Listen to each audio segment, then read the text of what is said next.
This can be solved in 5 seconds.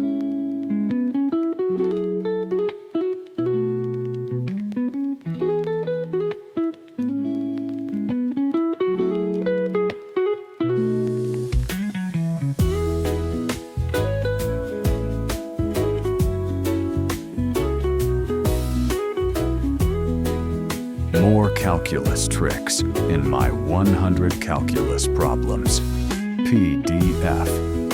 Link in the description.